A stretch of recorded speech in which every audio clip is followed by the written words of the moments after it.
Hi hello അസ്സലാമു അലൈക്കും. Welcome back to our channel Shammu smart designs. നമ്മുടെ സ്റ്റിച്ചിങ്ങിൽ ഏറ്റവും സിമ്പിളായിട്ട് നമുക്ക് അടിക്കാൻ പറ്റുന്ന ഒന്നാണ് പാവാട. അപ്പോൾ ഞാനിവിടെ ഓണമൊക്കെ അല്ലേ വരാൻ പോകുന്നത്, അപ്പോൾ നമ്മുടെ മക്കൾക്ക് ഒരു പട്ടുപാവാട തയ്ക്കാമെന്ന് വിചാരിച്ചു. അങ്ങനെ ഞാനിവിടെ പാവാട തയ്ക്കാനായിട്ട് ഇങ്ങനത്തെ ഒരു ഫാബ്രിക്കാണ് എടുത്തിരിക്കുന്നത്. താഴെ കസവൊക്കെ വരുന്ന രീതിയിൽ ചെറിയൊരു പ്രിൻ്റൊക്കെ വരുന്നുണ്ട്. വെറും 2 അളവുകൾ മാത്രം എടുത്തുകൊണ്ട് നമുക്ക് അടിപൊളിയായിട്ട് പാവാട സ്റ്റിച്ച് ചെയ്യാൻ പറ്റും. നമ്മുടെ അരൻ്റെ വണ്ണവും അതുപോലെ ടോട്ടൽ പാവാടയുടെ ഇറക്കം മാത്രം നമുക്ക് ഇതിന് മെഷർമെൻറ്റായിട്ട് ആവശ്യമുള്ളൂ. അപ്പോൾ നമുക്ക് എങ്ങനെയാണ് പാവാട സ്റ്റിച്ച് ചെയ്യുന്നത് നോക്കാം. ആദ്യം തന്നെ നമുക്ക് നമ്മുടെ മെറ്റീരിയൽ 4 ആക്കി ഫോൾഡ് ചെയ്യണം. അപ്പോൾ ഞാനിവിടെ എൻ്റെ മോൾക്ക്, അതായത് 6 വയസ്സായ മോളാണ്. അപ്പോൾ അവൾ 6 വയസ്സായെങ്കിലും 5 വയസ്സിൻ്റെ ആൾക്കേ ഉള്ളൂ കേട്ടോ. അപ്പോൾ ഞാൻ അവളുടെ ഇറക്കത്തിന് ഇപ്പോൾ മെറ്റീരിയൽ ഇവിടെ കട്ട് ചെയ്ത് വെച്ചിട്ടുണ്ട്. അവളുടെ ടോട്ടൽ അരയുടെ വണ്ണം എന്ന് പറയുന്നത് 22 ഇഞ്ചാണ്. പാവാട ഫ്രില്ലിട്ട് തയ്ക്കുന്നത് കൊണ്ട് തന്നെ 22ൻ്റെ 4 ഭാഗമാണ് ഞാനിവിടെ മെറ്റീരിയൽ കട്ട് ചെയ്തെടുത്തിരിക്കുന്നത്. അതായത് 22 × 4 നമുക്ക് 88 കിട്ടുന്നത്. 88 ഇഞ്ചിൽ വരുന്ന ഫാബ്രിക്കിനെ ഇതുപോലെ 4 ആക്കി മടക്കി വെക്കുക. നമുക്ക് 4 ഇരട്ടിയോ 3 ഇരട്ടിയോ എടുക്കാം. അതിൽ കുറവെടുത്താൽ ഫ്രില്ലിടുമ്പോൾ നമ്മുടെ പാവാട രസം ഉണ്ടാവില്ല കാണാനായിട്ട്. അപ്പോൾ ഞാനിവിടെ മെറ്റീരിയൽ ഇത്തിരി കൂടുതലുള്ളത് കൊണ്ട് തന്നെ 4 ഇരട്ടി എടുത്തിട്ടുണ്ട്. ഇനി നമുക്ക് വേണ്ടത് പാവാടയുടെ ഇറക്കമാണ്. പാവാടയുടെ ഇറക്കം എടുക്കുമ്പോൾ നമ്മൾ എവിടെയാണോ സ്കേർട്ട് ഇടുന്നത് അവിടെ നിന്നും താഴേക്ക് നമുക്ക് എത്ര ഇറക്കം വേണോ അതെടുക്കുക. അതിൽ കൂടി ഒരു 1/2 ഇഞ്ച് തയ്യൽ തുമ്പ് ആഡ് ചെയ്യുക. പട്ടുപാവാട ആയതുകൊണ്ട് താഴെ മടക്കി അടിക്കാനായിട്ട് നമുക്ക് തയ്യൽ തുമ്പിൻ്റെ ആവശ്യമില്ല. മുകളിൽ നമ്മൾ ഒരു പീസ് കട്ട് ചെയ്തിട്ടുണ്ടല്ലോ, അത് മാത്രം ജോയിൻ ചെയ്യാനായിട്ട് 1/2 ഇഞ്ച് വിട്ടാൽ മതി. ഇനി സ്കേർട്ടിൻ്റെ ഇറക്കം നമ്മൾ എടുക്കുമ്പോൾ മെയിനായിട്ട് ശ്രദ്ധിക്കേണ്ടത്, നമ്മൾ എവിടെയാണോ സ്കേർട്ട് ഇടുന്നത് അവിടെ മുതൽ താഴേക്ക് ഉള്ള ഇറക്കം നമ്മൾ എടുക്കുക. അതിൽ കൂടി 1/2 ഇഞ്ച് മുകളിൽ ബാൻഡ് ജോയിൻ ചെയ്യാനായിട്ടുള്ളത് കൂടി ആഡ് ചെയ്യണം. അപ്പോൾ ടോട്ടൽ ഇറക്കം, ഇപ്പോൾ മോളുടെ ടോട്ടൽ ഇറക്കം എന്ന് പറയുന്നത് 22 ഇഞ്ചാണ്. അപ്പോൾ 22ൽ നിന്നും ഞാൻ 2 ഇഞ്ച് ബാൻഡിലേക്ക് മാറ്റിയിട്ടുണ്ട്. ബാക്കി വരുന്നത് 20 ഇഞ്ചാണ്. അപ്പോൾ 20 ഇഞ്ചും പ്ലസ് 1/2 ഇഞ്ച് മുകളിൽ ബാൻഡ് ജോയിൻ ചെയ്യാനായിട്ടും. അപ്പോൾ മെയിൻ തുണി നമ്മൾ എടുത്തിരിക്കുന്നത് 20 1/2 ഇഞ്ചിലാണ്. ഇനി ബാൻഡിലേക്ക് വരാം. ബാൻഡിൻ്റെ ടോട്ടൽ നീളം എടുത്തിരിക്കുന്നത് നമ്മൾ അരവണ്ണം, അതായത് അരവണ്ണം നേരത്തെ പറഞ്ഞിരുന്നത് 22 ആണ്. 22ൽ കൂടി ഒരു 1/2 ഇഞ്ച് കൂടി നമ്മൾ എക്സ്ട്രാ ഇതിലേക്ക് ആഡ് ചെയ്യണം.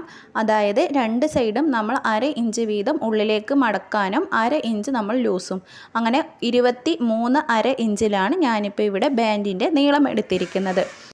അതായത് നമ്മൾ ആർക്കാണോ സ്കേർട്ട് സ്റ്റിച്ച് ചെയ്യുന്നത് അവരുടെ അരയുടെ വണ്ണം എടുക്കുക. അതിൽ കൂടി 1/2 ഇഞ്ച് കൂടി തയ്യൽ തുമ്പ് ആഡ് ചെയ്യുക. എല്ലാവർക്കും ക്ലിയറായെന്ന് വിചാരിക്കുന്നു. തീർച്ചയായും മനസ്സിലാവാത്തവരുണ്ടെങ്കിൽ എന്തായാലും കമൻറ്റിൽ അറിയിക്കുക കേട്ടോ. അപ്പോൾ ഇനി നമുക്ക് ബാൻഡിൻ്റെ വീതി നോക്കാം. ബാൻഡിൻ്റെ വീതി ഞാനിവിടെ ടോട്ടൽ എടുത്തിരിക്കുന്നത് 5 ഇഞ്ചാണ്. ഞാൻ നേരത്തെ പറഞ്ഞതുപോലെ ബാൻഡിൻ്റെ 2 ഇഞ്ച് മൈനസ് ചെയ്തിട്ടാണ് നമ്മൾ മെയിൻ തുണിയിൽ ടോട്ടൽ ഇറക്കം മാർക്ക് ചെയ്തിട്ടുണ്ടായിരുന്നത്. ഇനി നമുക്ക് സ്കേർട്ടിൽ എങ്ങനെയാണ് ഫ്രില്ല് ഇടുന്നത് നോക്കാം. അതിന് മുൻപായിട്ട് നമ്മൾ സ്കേർട്ട് ഇതുപോലെ 4 ആയിട്ടാണല്ലോ ഫോൾഡ് ചെയ്ത് വെച്ചിട്ടുണ്ടായിരുന്നത്. അപ്പോൾ 4 സൈഡും നമ്മൾ ഇതുപോലെ ഒരു കട്ടിട്ട് കൊടുക്കാം. ഇങ്ങനെ ഇടുകയാണെങ്കിൽ നമുക്ക് ഫ്രില്ല് ഇടാനായിട്ട് വളരെ എളുപ്പമായിരിക്കും. അപ്പോൾ ഇനി ഫ്രില്ല് എങ്ങനെ ഇടുന്നത് നമുക്ക് നോക്കാം.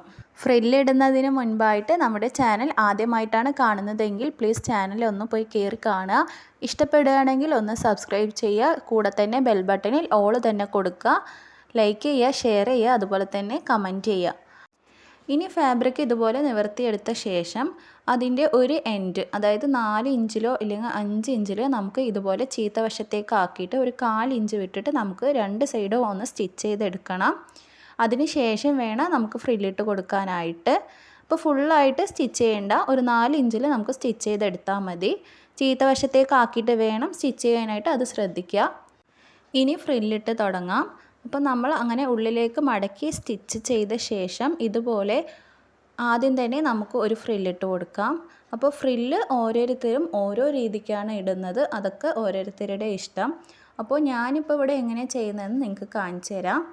ആദ്യം തന്നെ നമ്മൾ ഒരു എൻഡിൽ നിന്നും ഇതുപോലെ 1 ഇഞ്ചെങ്കിലും നമ്മൾ ഫ്രില്ലിൻ്റെ വീതി വരണം. അപ്പോൾ ഫ്രില്ല് ഇടുമ്പോൾ പ്രത്യേകം ശ്രദ്ധിക്കേണ്ടത്, ഒരു ഫ്രില്ല് ഇട്ട് കഴിഞ്ഞാൽ അതിൻ്റെ അടുത്ത ഫ്രില്ല് എടുക്കുമ്പോൾ നമ്മൾ ആദ്യം എടുത്ത ഫ്രില്ലിൻ്റെ ഉള്ളിലേക്ക് ഒരു 1/4 ഇഞ്ചെങ്കിലും പോകുന്ന രീതിക്ക് വേണം നമ്മൾ ഫ്രില്ലിട്ട് കൊടുക്കാനായിട്ട്. എങ്കിലാണ് പാവാട നമുക്ക് ഇങ്ങനെ നല്ല ഫ്രില്ലായിട്ട് കിടക്കുമ്പോൾ കാണാൻ ഭംഗി ഉണ്ടാവുള്ളൂ. അപ്പോൾ ഇവിടെ ആയിട്ടാണ് നമ്മൾ കട്ടിട്ട് കൊടുത്തിട്ടുണ്ടായിരുന്നത്. അപ്പോൾ ആ കട്ടിങ് നിങ്ങൾ കാണുന്നുണ്ടല്ലോ. അപ്പോൾ ആ കട്ടിങ്ങിൻ്റെ തൊട്ട് ഇപ്പുറത്തും അതുപോലെ ഒരു 1/4 ഇഞ്ച് വരുന്നത് വരെ നമുക്ക് ഫ്രില്ല് നിർത്തി വെക്കാം. എന്നിട്ട് അടുത്ത ഫ്രില്ല് നമുക്ക് അതുപോലെ തന്നെ ഇട്ട് കൊടുക്കണം. അപ്പോൾ നമ്മൾ ഈ വീഡിയോയിൽ കാണിക്കുന്നത് പോലെ തന്നെ നമ്മൾ ഫ്രില്ലിട്ടെടുക്കണം. എല്ലാ ഫ്രില്ലും ഒരേപോലെ വരുന്ന രീതിക്ക് വേണം നമ്മൾ ഫ്രില്ലിട്ടെടുക്കാനായിട്ട്. 1 ഇഞ്ചെങ്കിലും ഫ്രില്ലിൻ്റെ വീതി വരണം കേട്ടോ. അപ്പോൾ ഒരു എൻഡിൽ നിന്നും അടുത്ത എൻഡ് വരെ നമുക്ക് ഇതുപോലെ തന്നെ ഓരോ ഇഞ്ച് വീതിക്ക് ഫ്രില്ലിട്ടെടുക്കണം. നിങ്ങൾ തുടക്കക്കാരാണെങ്കിൽ തീർച്ചയായും ഓരോ ഫ്രില്ല് കഴിയുമ്പോഴും നമ്മൾ പിന്നെ ബീഡ് കൊത്തി കൊടുക്കുക, അല്ലെങ്കിൽ നമ്മുടെ ഫ്രില്ല് ഓരോന്നും മിസ്സായി പോകും. അപ്പോൾ ഞാനിവിടെ നിങ്ങൾക്ക് കാണിച്ചു തരാൻ വേണ്ടിയിട്ടാണ് ഇതുപോലെ ഫ്രില്ലിട്ട് കൊടുക്കുന്നത്. അപ്പോൾ നമ്മൾ മെഷീനിൽ എത്തിയിട്ടായിരിക്കും നമ്മൾ ഓരോന്നും ഇതുപോലെ ഫ്രില്ലിട്ട് സ്റ്റിച്ച് ചെയ്ത് പോകുന്നത്. അപ്പോൾ ഞാനിപ്പോൾ നിങ്ങൾക്ക് അറിയാൻ വേണ്ടിയിട്ടാണ് ഇതുപോലെ ഇങ്ങനെ വെച്ച് കാണിച്ച് തരുന്നത്. ഇനി ഇതിൻ്റെ എൻഡ് എത്തുമ്പോഴും ഇതുപോലെ 4 ഇഞ്ച് ഇറക്കത്തിൽ നമുക്ക് ഉള്ളിലേക്ക് മടക്കിയിട്ട് ഒന്ന് സ്റ്റിച്ച് ചെയ്ത് കൊടുക്കാം. അപ്പോൾ ഞാനിപ്പോൾ എന്തായാലും ഇത് ഫ്രില്ലിട്ടിട്ട് നിങ്ങൾക്ക് കാണിച്ചു തരാം. ഒരു 1/2 ഇഞ്ചാണ് നമ്മൾ മുകളിൽ ഫ്രില്ല് ഇടാൻ വേണ്ടിയിട്ട് വിടേണ്ടത്. മുകളിൽ അപ്പോൾ ഒരു 1/2 ഇഞ്ച് ഗ്യാപ്പ് വിട്ടിട്ട് നമുക്ക് ഈ ഫ്രില്ലൊന്ന് അടിച്ചെടുക്കാം. അങ്ങനെ മുഴുവനായിട്ട് നമ്മളിപ്പോൾ ഫ്രില്ല് ചെയ്തെടുത്തിട്ടുണ്ട്. എൻഡ് വരെ നമ്മൾ ഒരുപോലെ തന്നെ വെച്ച് സ്റ്റിച്ച് ചെയ്തെടുത്തിട്ടുണ്ട്. ഇനി നമുക്ക് ഇതിലേക്ക് നമ്മൾ നേരത്തെ കട്ട് ചെയ്ത് വെച്ചിരിക്കുന്ന ബാൻഡ് അറ്റാച്ച് ചെയ്യണം. അപ്പോൾ നിങ്ങൾക്കിപ്പോൾ ഇതിൽ വേണമെങ്കിൽ ഒന്ന് അയൺ ചെയ്തും കൂടി കൊടുക്കാം കേട്ടോ. അങ്ങനെ അയൺ ചെയ്ത് കൊടുക്കുകയാണെങ്കിൽ ഭയങ്കര നീറ്റായിട്ട് നല്ല ഫിനിഷിങ്ങിൽ തന്നെ നിൽക്കുന്നതായിരിക്കും. പിന്നീട് നമ്മൾ എത്ര കാലം കഴിഞ്ഞ് എടുത്താലും നമുക്ക് അത് അതേപോലെ തന്നെ കറക്റ്റായിട്ട് വൃത്തിക്ക് കിട്ടുന്നതായിരിക്കും. ഇനിയിപ്പോൾ നമുക്ക് നേരിട്ട് ഇതിലേക്ക് ബാൻഡ് അറ്റാച്ച് ചെയ്യാം. അപ്പോൾ അതെങ്ങനെയാണെന്ന് നോക്കാം. സ്കേർട്ടിൻ്റെ നല്ല വശത്തിൻ്റെ മുകളിലേക്കായിട്ട് കട്ട് ചെയ്ത് വെച്ചിരിക്കുന്ന ബാൻഡ് പീസിൻ്റെ നല്ല വശം ഫേസ് ടു ഫേസ് വരുന്ന രീതിയിൽ രണ്ടും ഒരുമിച്ച് ഒരേപോലെ വയ്ക്കുക. എന്നിട്ട് ബാൻഡിൻ്റെ എൻഡ് ഭാഗം ഒരു 1/2 ഇഞ്ച് ഉള്ളിലേക്ക് മടക്കുക. നമ്മൾ ഈ വീഡിയോയിൽ കാണുന്നത് പോലെ ഇതുപോലെ 1/2 ഇഞ്ച് മടക്കിയിട്ട് നമ്മൾ നേരത്തെ സ്കേർട്ടിൻ്റെ എൻഡും മടക്കി അടിച്ചിട്ടുണ്ടായിരുന്നു. ആ ഭാഗത്തിൻ്റെ അറ്റത്തായിട്ട് ഇതുപോലെ ഒരുമിച്ച് വെച്ച് കൊടുക്കുക. എന്നിട്ട് നമ്മൾ മുൻപ് പറഞ്ഞതുപോലെ 1/2 ഇഞ്ച് ഗ്യാപ്പ് വിട്ടിട്ട് നമുക്ക് മുകളിലൂടെ ഒരു സ്റ്റിച്ച് കൊടുക്കാം. എന്നിട്ട് വീണ്ടും സ്കേർട്ടിൻ്റെ മറ്റേ എൻഡ് പോയിൻ്റ് എത്തുമ്പോഴും ഇതുപോലെ 1/2 ഇഞ്ച് ആ വശത്തും ഉള്ളിലേക്ക് മടക്കിയിട്ട് നമുക്ക് സ്റ്റിച്ച് ചെയ്ത് കൊടുക്കണം.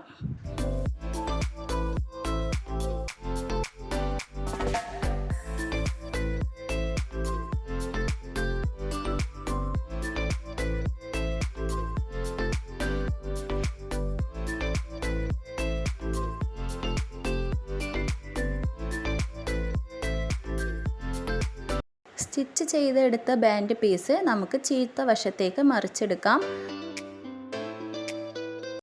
ചീത്ത വശത്തേക്ക് മറിച്ചെടുത്ത ശേഷം നമ്മൾ ബാൻഡിൻ്റെ മുകൾ ഭാഗം ഈ കാണിക്കുന്നത് പോലെ ആദ്യം 1/2 ഇഞ്ച് ഉള്ളിലേക്ക് മടക്കിയ ശേഷം നമ്മൾ ജോയിൻ ചെയ്തിരിക്കുന്ന സ്കേർട്ടിൻ്റെ ആ ഭാഗത്തേക്ക് അറ്റാച്ച് ചെയ്ത് കൊടുക്കണം.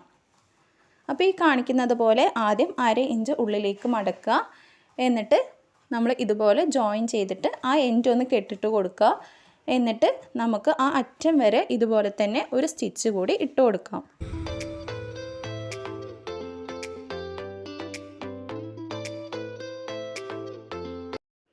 അങ്ങനെ നമ്മളിവിടെ ബാൻഡ് പീസും സ്കേർട്ടുമായി അറ്റാച്ച് ചെയ്തെടുത്തിട്ടുണ്ട്. ഇനി നമുക്ക് സ്കേർട്ടൊന്ന് കൂട്ടി യോജിപ്പിക്കാം. അപ്പോൾ ബാൻഡ് അറ്റാച്ച് ചെയ്ത് അവിടുന്ന് നമ്മൾ താഴത്തേക്ക് സ്കേർട്ടും ഒരു 4 ഇഞ്ച് ഇറക്കത്തിൽ സ്റ്റിച്ച് ചെയ്തെടുത്തിട്ടുണ്ടായിരുന്നു.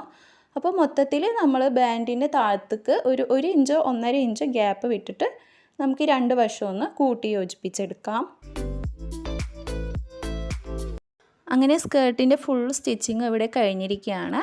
ഇനി നമുക്ക് കുട്ടികളുടെ ഇഷ്ടത്തിനനുസരിച്ച് ബാൻഡിൽ ഹുക്കോ വള്ളിയോ എന്ത് വേണമെങ്കിലും വെച്ച് കൊടുക്കാം. അപ്പോൾ ഞാനിവിടെ ഇപ്പോൾ ഒരു വള്ളിയാണ് വെച്ച് കൊടുക്കുന്നത്. 1 ഇഞ്ച് വീതിയിൽ ഒരു പീസ് കട്ട് ചെയ്തിട്ട് നമ്മൾ ഈ വള്ളി പോലെ ഒന്ന് അടിച്ചെടുക്കുന്നുണ്ട്. വള്ളിൻ്റെ അറ്റത്തൊരു ഭംഗിക്ക് വേണ്ടിയിട്ട് ഇതുപോലെ നമ്മുടെ ബോർഡ് വരുന്നതിൻ്റെ 2 പീസ് കൂടി കട്ട് ചെയ്തിട്ട് നമുക്ക് വള്ളിൻ്റെ 2 അറ്റത്തും വെച്ച് കൊടുക്കാം. അങ്ങനെ വള്ളി നമ്മളിവിടെ അടിച്ചെടുത്തിട്ടുണ്ട്. ഇനി നമുക്കിത് ബാൻഡിൻ്റെ ഉള്ളിലേക്ക് ഇട്ട് കൊടുക്കാം. അങ്ങനെ നമ്മുടെ സ്കേർട്ടിൻ്റെ കട്ടിങ്ങും സ്റ്റിച്ചിങ്ങും ഒക്കെ ഇവിടെ കഴിഞ്ഞിരിക്കുകയാണ്. ഇതിന് മാച്ചിങ് ആയിട്ട് ഒരു ടോപ്പ് നമ്മൾ വേറൊരു വീഡിയോ ആയിട്ട് ചെയ്യുന്നതായിരിക്കും. അപ്പോൾ ഈ ഒരു ഓണത്തിന് നമ്മൾ സ്വന്തമായിട്ട് നമ്മുടെ മക്കൾക്കൊക്കെ ഓരോ സ്കേർട്ടും ടോപ്പൊക്കെ സ്റ്റിച്ച് ചെയ്ത് കൊടുക്കുക. അപ്പോൾ ഇതുപോലുള്ള ഇൻട്രസ്റ്റിംഗ് വീഡിയോകൾക്കായിട്ട് നമ്മുടെ ചാനൽ സബ്സ്ക്രൈബ് ചെയ്യുക. ബിഗിനേഴ്സിനൊക്കെ വളരെ എളുപ്പത്തിൽ മനസ്സിലാക്കാൻ പറ്റുന്നത് പോലെയാണ് നമ്മൾ വീഡിയോ ചെയ്യുന്നത്. അപ്പോൾ നമ്മുടെ ചാനലൊക്കെ ആദ്യമായിട്ട് കാണുന്നവരാണെങ്കിൽ പ്ലീസ് ചാനലൊന്ന് സബ്സ്ക്രൈബ് ചെയ്യുക, ലൈക്ക് ചെയ്യുക, ഷെയർ ചെയ്യുക. അപ്പോൾ മറ്റൊരു വീഡിയോ ആയിട്ട് നമുക്ക് വീണ്ടും കാണാം. അസ്സലാമു അലൈക്കും.